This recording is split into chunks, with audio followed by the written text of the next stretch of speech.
Welcome to another episode of The Artsy Raven, a show about writing and publishing with your host, J.F. Garrard. Welcome to another episode of the Artsy Raven, and today our special guest is Lee Adams. Lee has been active in the country music scene since the 1980s, working at a radio station before joining Decca, MCA Records, and then Broken Bow Records, where she has been VP of Promotion since 2007. She has worked on more than 50 number one songs and is a current member of the Academy of Country Music and Country Music Association. She lives with her family on the Potomac River in Falling Waters. So welcome. Thank you. Okay, so we're here to talk about a book, but I Yes. can see from your bio, your background is in the music industry. So It is. can you tell me a little bit about yourself, how you got started in the music industry and then transitioned to writing a book? Absolutely. So my two biggest passions when I was younger was country music and reading. And I loved to read, and I started writing my first book when I was about 13 years old, ironically, about a young girl in country music. So it's been a long time getting here. So my young brain wanted to meet Willie Nelson. The only way I could think of to do it was to get into radio. So I went to college to study radio, television communications, got a degree, started working in radio, finally got to meet Willie Nelson. And about 10 years into my radio career, I was offered a job in the record side of the industry. And the two go hand in hand. Record labels call radio stations to ask them to play music, and the songs that get played go up the charts. So people called me when I was in radio, and then somebody offered me a job at MCA Decca. And then I turned around and I was the person calling radio for the last 30 years. So that's what I do. My job is to get songs from the artists on my label played on the radio so that they move up the charts and hopefully get a number one single. Like I know music has changed a lot over the years. I mean, have you seen any major shifts compared to when you first started? Oh, so many. So Yeah. many. Probably the biggest shift has been the way that people can listen to music now. Hmm. It used to be that we all lived with the radio. We sat there and waited for our favorite song to come on. We recorded it on a cassette, the things that we had to do back in the 80s and 90s. And now there's streaming services. You can listen to so many different ways to listen to to music. You can make your own playlist. It's not just listening to an album, a CD, or radio anymore. So the biggest shift has been how people listen to music Hmm. and how they consume it. They don't necessarily have to buy it Yeah. like they used to. So Yeah. it's how they consume it and how they listen to it. Okay, now there's many genres of music. So what drew you specifically to country music? Storytelling. The Oh, same okay. reason I like to read books, the same reason I like to write, storytelling. I love the fact that country music is known for telling a story. And I love the lyrics, I love the songwriters, and when it all comes together in just an amazing song that moves you, it either makes you laugh or it makes you cry or whatever it is that it makes you do. I love the storytelling of country music. So can you tell us a little bit about what inspired you to write the book and how did you write it? Like, was it over bits of time? Like, you sound pretty busy as a VP of promotions. So how did you write this thing? Well, I started writing it 10 years ago. Okay. And I wrote the bulk of it 10 years ago. And I tell people back then, if I had a 3 or 4 hour flight, I didn't have Wi-Fi. Hmm. So I could either read a book or write a book. When I checked into a hotel, we didn't always have Wi-Fi back then. And if you did, you had to pay for it. And the company would be like, you don't really need to pay for it. So I had a lot more time. Now when I travel, I'm logged in at all times. I'm on Teams meetings from 35,000 feet in the air. I'm on email. So my time is definitely different than it was 10 years ago. So I wrote it, and then it took time to actually get it properly edited because I'm not a great technical writer, but I think I have good stories. I have good dialogue. I understand that. But I didn't study writing. And it was actually while taking a tutorial on writing that the agent I was taking it from wanted to represent me. So that Oh, took X amount of years to get to. So now we're into the, around 2019. Then COVID hit in 2020. So now everything's on the back burner for a couple of years. Then we start pitching it. In the meantime, I'm updating it to keep it current with what's happening today versus 10 years ago. So I'm continuously editing it as it goes. And then we found She Writes as a publisher and Simon and Schuster as a distributor, and we got the most updated edits done, and here we are, voila, 10 years later. wow. What's ironic is they call Nashville a 10-year town Mm. because people say they show up at 18, 19, 20 years of age, and 10 years later they finally have something hitting the radio. And apparently writing a book about country music is also a 10-year town. So tell us a little bit about the book without giving too much away. The thing that I love about the music industry, and anytime you hear somebody win an award, I've never heard anybody get up and go, "This is me." I Mhm. wrote it, produced it, played all the instruments, sang it, went out on tour all by myself. I promoted it to radio. I promoted it to streaming services. I managed myself. Did my own publicity. They thank their record label, their manager, their musicians, the songwriters, their road crew, on and on and on and on, because there's all these people working behind the scenes that never hear applause, that never get the adoration, that never stand up on a stage and accept an award, that are working so hard so that the artist can. Yes, the artist has to have talent. They have to be able to perform. They have to be able to sing. They have to have the right personality. They have to have the it factor. They have to be the finished product, if you will, but there's a foundation under them working to lift them up. And they are the unsung heroes in my estimation. And I wanted to honor them. And of course, the book had to have the artist, the singer, the bells and whistles. But most of it really focuses on the people who are behind the scenes. Okay. So how do you think your insider perspective of the music world, do you feel like it added more authenticity to the book because you knew so much? It's one of the things most of the reviews have been saying is that they learned so much about the music industry that they didn't even know existed. One thing different from Nashville than a lot of other genres is that we have an entire community of songwriters who make a living writing songs. They show up every day from 9 to 5 or whatever timing that they set aside. And they get together in a room, three, four of them, two of them, one of them, and they write songs. And it's what they do for a living. They get paid to do this. And then somebody, the song plugger, who is my main female character, they take that person's song and then they try to get it to the right artist. So they hold meetings with record labels, with producers, with artists themselves to say, I think this song is perfect for you for your next album.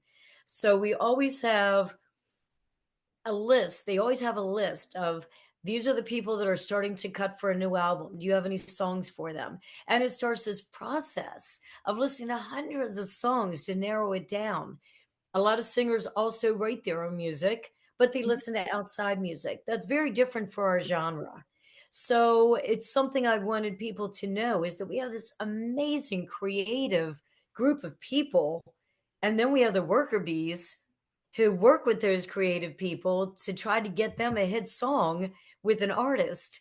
And those are things that the average person, unless they're Googling it, doesn't even know exists. Oh, Most definitely. people say to me, I think it's so cool what you do, but what do you do? Yeah. Because they don't understand that it takes somebody like myself and my team to take the song once it's recorded to radio, to streaming services, and say, play this so that it becomes a hit, because a hit is going to stream and sell more. And there's got to be a way to make money or we all go under. So What are the most challenging things your character faces that you think you also face? Like, I'm guessing there's some similarities.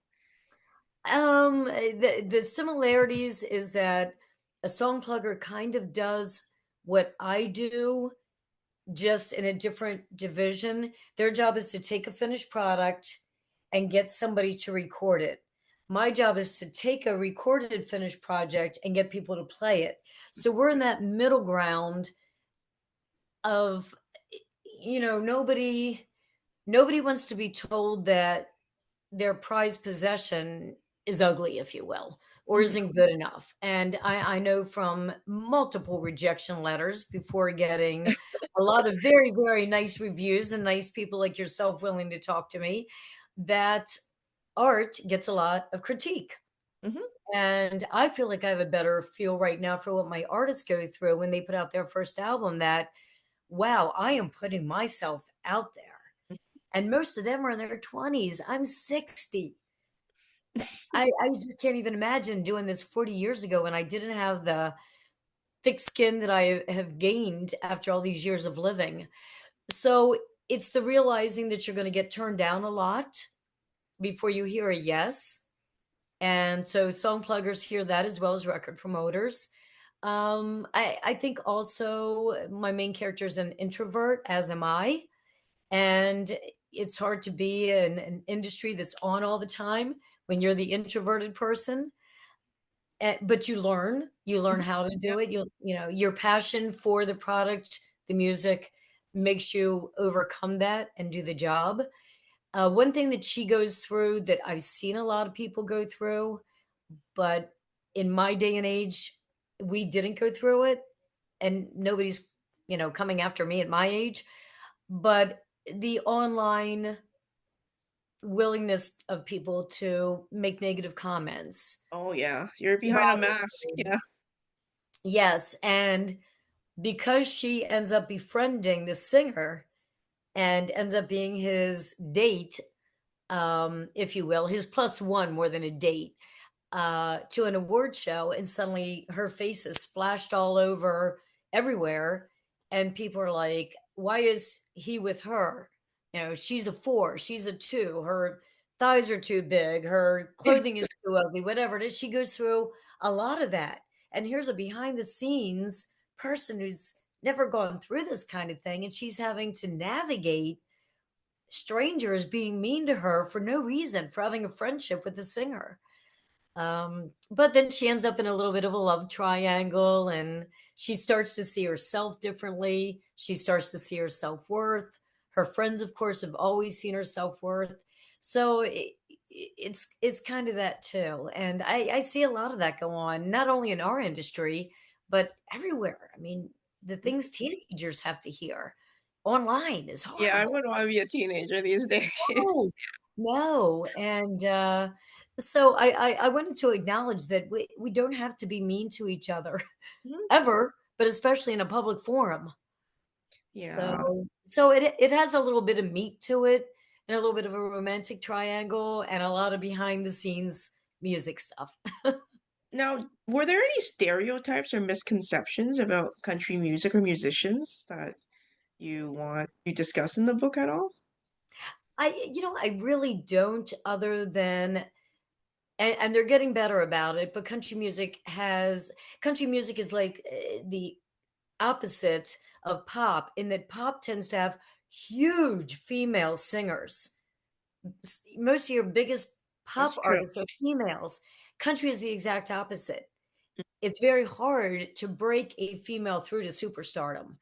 And it's getting better because we finally started acknowledging that this is going on, and we don't really know why.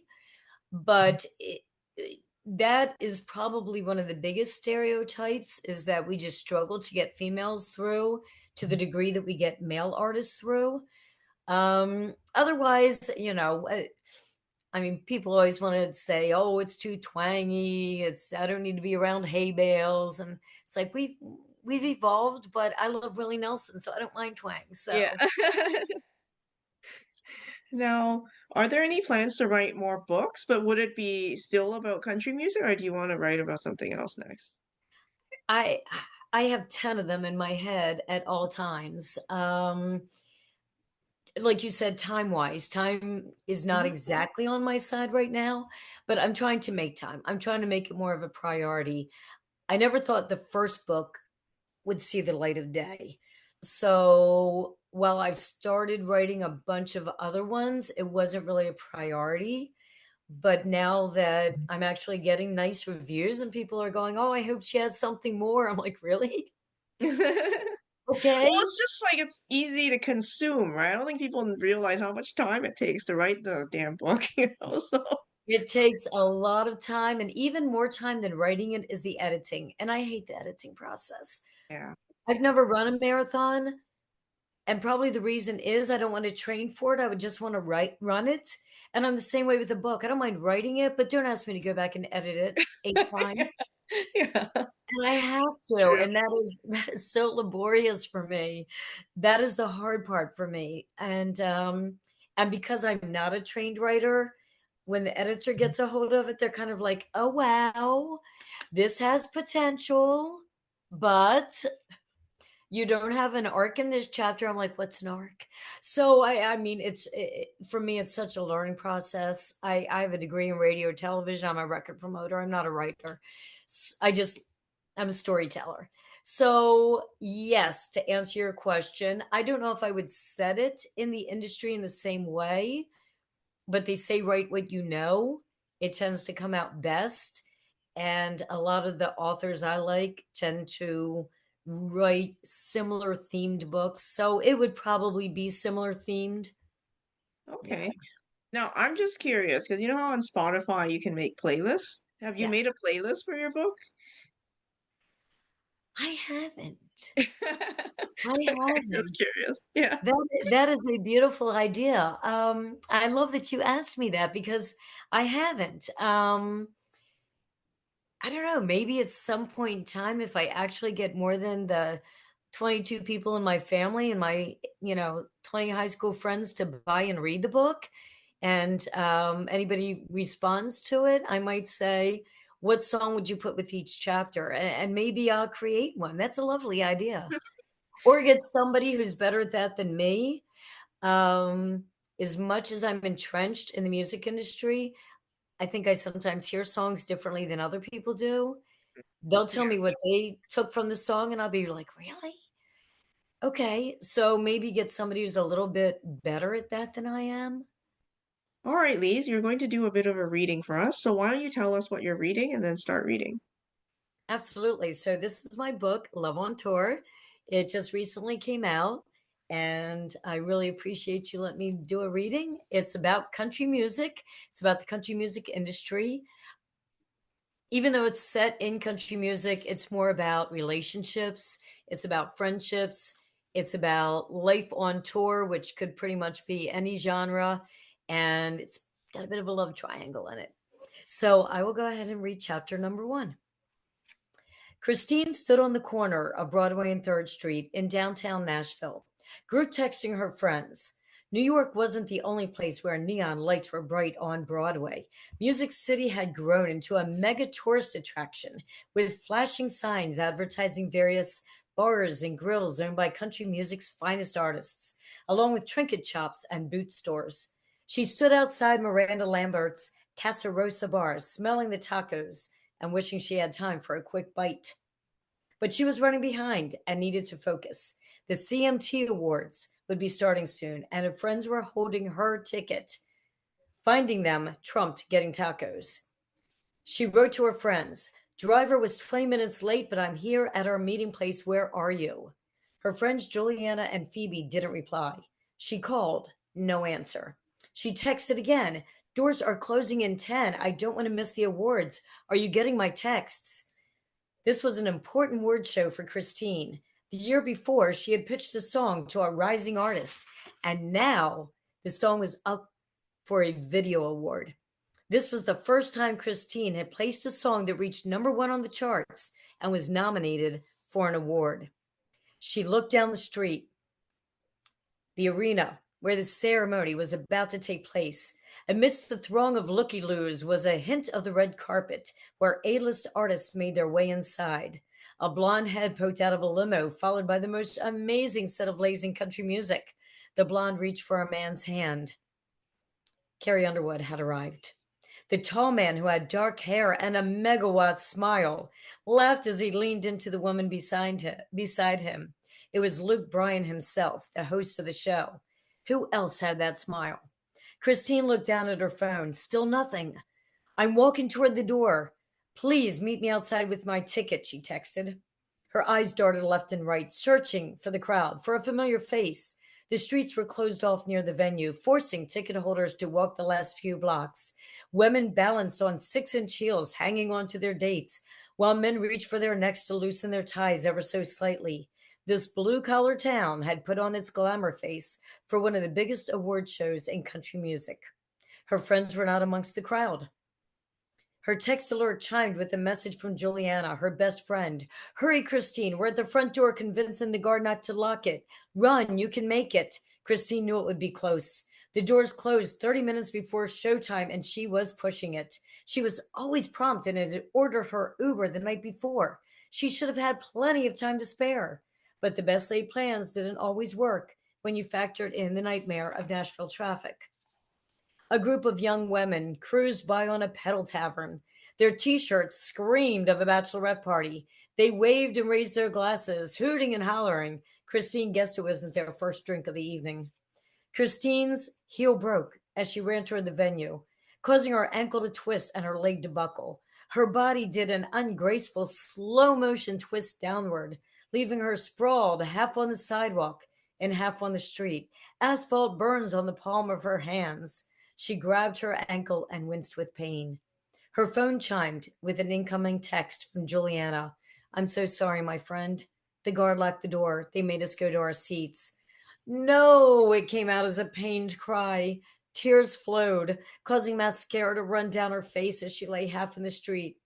A gleaming black tour bus with a large AG logo in metallic blue roared to a halt at the red light right beside her. No, no, no, Christine said. Please don't let me be who I think you are. The door opened, and Christine looked up into the gorgeous green eyes of Austin Garrett, new male artist extraordinaire. Are you okay? Austin asked. You took quite a spill. I'm definitely not okay. Doors just closed. I didn't make it. And even if I could beg my way in, my friends have my ticket. Well, girl, bless your heart. Come on, get up here. Austin leaned out of the bus and offered his hand. Christine hesitated. She was humiliated enough without having to face the newest hunk in country music. Light turned green. We have to hurry. He wasn't backing down, so she reached for his hand and let him pull her into the bus. Christine limped to the plush sofa in the seating area. The driver continued down the road, passing a group of tourists flocking to Nashville's famous honky tonks.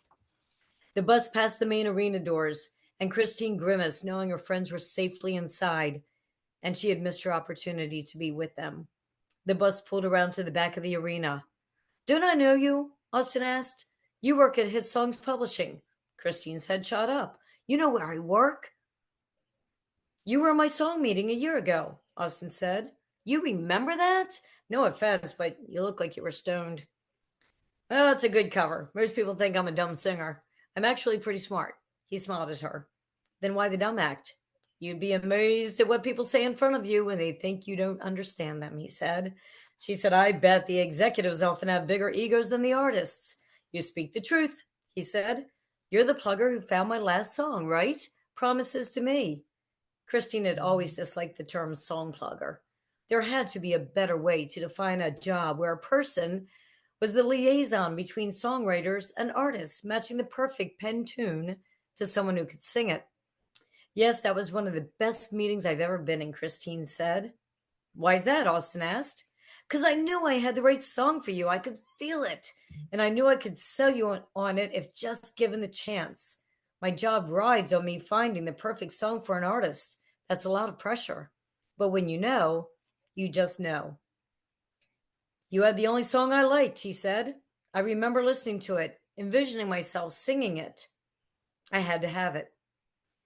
When you said, I love it, I want it, put it on hold for me, it was the best day of my career. Then you decided to make it your next single to radio. And as we know, getting a radio hit is still the biggest thing you can do as an artist and songwriter, Christine said. For sure, Austin said, radio taking it to #1 makes everybody more money. And if it becomes a streaming hit, even better. You have a good ear.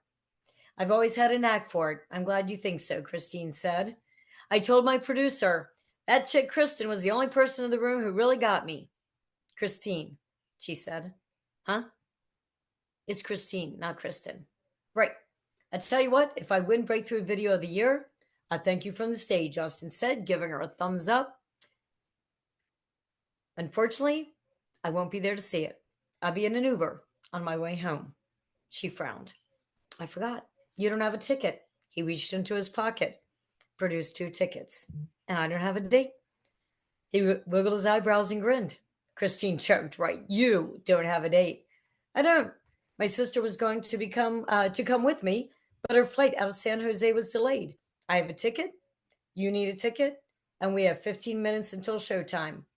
Let's go. Well, thank you very much for your reading. And I guess, like you said, everyone's going to be, where's the next book, right? So, but for now, I mean, after you have one out, you'll be celebrating it for a while. So, I will. I figure I'll be celebrating this one. And just the fact that 48 years after that little 12-year-old girl tried to write a book, this one finally has one coming out. So I figure I've got 2 years. Unless, like this is going to happen, somebody goes, I need your next one now. I will figure out how to get it done. well, thank you very much for spending some time with us today. Thank you. I really appreciate this. For more upcoming episodes of the Artsy Raven about writing and publishing, visit us at jfgarage.com/arpodcast. A reminder to Patreon subscribers that there's bonus content available for every episode on the Patreon website. If you enjoyed the show, you can show your appreciation by buying us some digital coffee. The Artsy Raven is produced by J.F. Garrard. The voice in the show's introduction is Chris Gorman, and music is by Tim Moore. Thank you for tuning in. Until next time, stay safe.